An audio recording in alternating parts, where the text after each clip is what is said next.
passing right past each other in the night. Yeah, that's just how. Ignoring each other.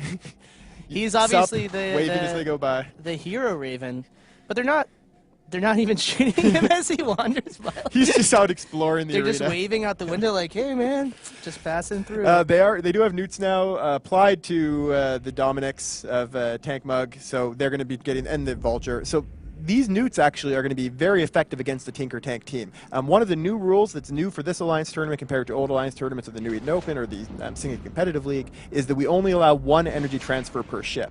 So all of these ships have energy transfers to help keep themselves alive. The idea of this Tinker setup is all of your ships stay close together. You provide cap to a logistic ship or a Tech 3 repper, and he reps your teams very strongly. We've nerfed that a little bit by restricting you to only 1 cap transfer per ship, and all these newts seem to be a big problem now.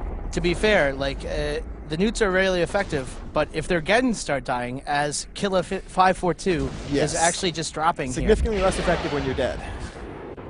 Actually, most modules in the game are not very effective when you're dead, but they actually need to push him down before he starts getting a bunch of reps here. Paquito, by the way, has turned around and is now casually walking back to his group. Well, come on, he just went for a stroll. Yeah. Killa dropping into structure. He's not going to last much longer. Losing one of your 4 battleships is not a great thing. No, not good at all. And the Neros is taking some damage too. These cruise missiles can hit pretty much all the way across the arena, and with the target painter on that Neros, he's actually going to get hit pretty hard by it. I'm interested to see what sort of...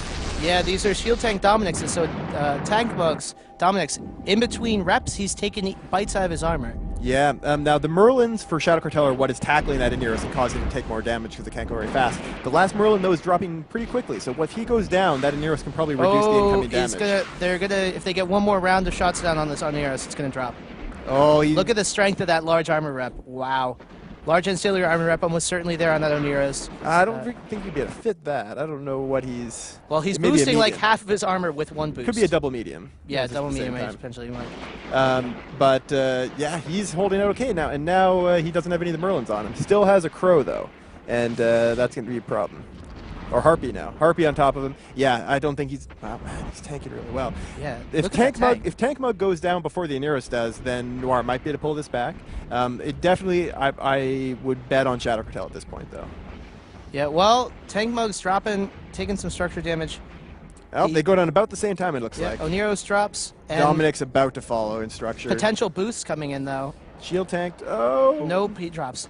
Oh, there he goes. Okay, so now we've got Dominics and 4 of the frigates down for Shadow Cartel. But Armageddon and Neros down for Noir. There is still so much damage left on the field in those 2 Ravens. Look how fast that Geddon's falling without any reps. Yeah. I almost think that Oneros was like semi-bait tanked. Like he did have a really big tank. Was so insane. Like you saw that he was just bouncing to half armor every rep cycle. Yeah, we'll be able to take a look at when people post the kill mills up online afterwards. But yeah, without him, these Geddons are going down really fast. Yeah, so Geddon dropping for Elena Moore and Stahl. Garfield and the Harpy as well going down. But yes, if this Geddon goes down, that's a lot of the DPS gone for Noir. The big mistake here, obviously, not killing the Badger Mark II as the Geddon goes down. The absolutely dominant Badger Mark II. Yeah. Really, really strong. To be fair, he'll be doing his job. I think he's doing the one of the other reasons you would have part of the painting for the team. One of the reasons you'd have a Badger actually could be painting. Yep, definitely. He is probably also remote ECCMing because ECM is a problem for Tinker teams.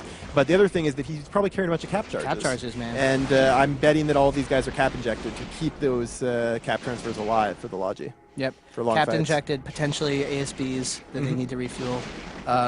When you're running that many cap battery fuel modules, like.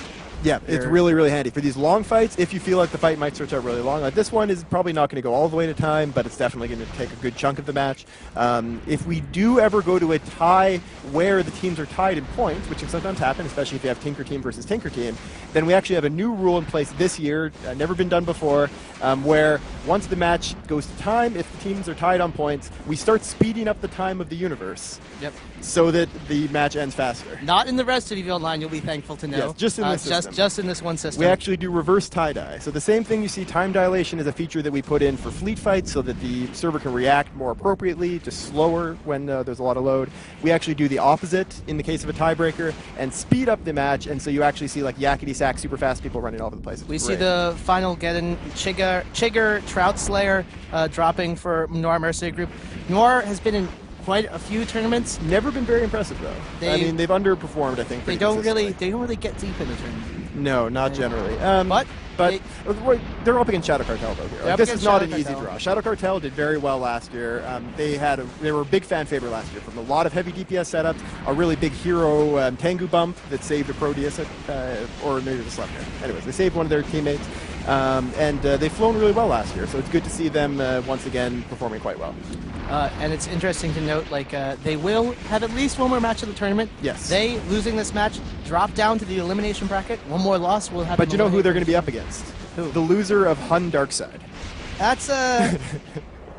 Good luck. An interesting match. They'll have some fun with that. Dominix of Alexei of card dropping, team captain for Noir Mercenary Group, and former member of the Council of Stellar Management. As we just get into the mode of wrapping up the Vengeances and Celestis left on the field. Yep, so this is just past the halfway point of the matches for today. On both today and tomorrow, we're going to be having every single one of our teams competing. Today, every single team is on even ground. They compete one-on-one, and then they move off into our undefeated bracket, into our elimination bracket.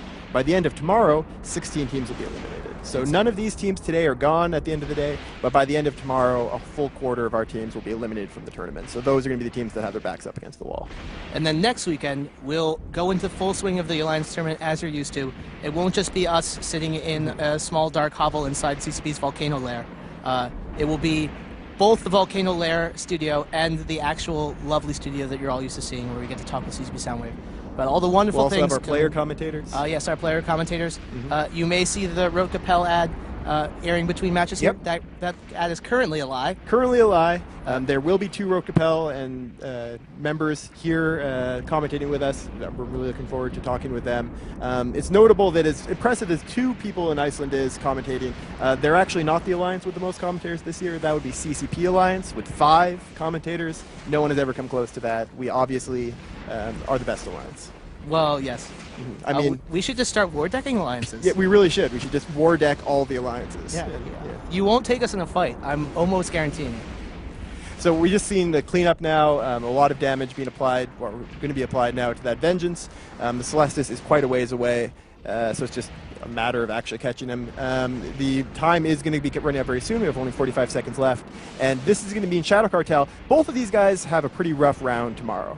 Shadow Cartel is going to be going against the winner of our next match, which is Hun Reloaded and Darkside, and then Noir Mercenary Group is in even worse shape, having to go up against the loser of that group, but up against for elimination. So Shadow Cartel, if they lose to their competitor tomorrow, they'll still be okay, but Noir is going to have their backs right up against the wall.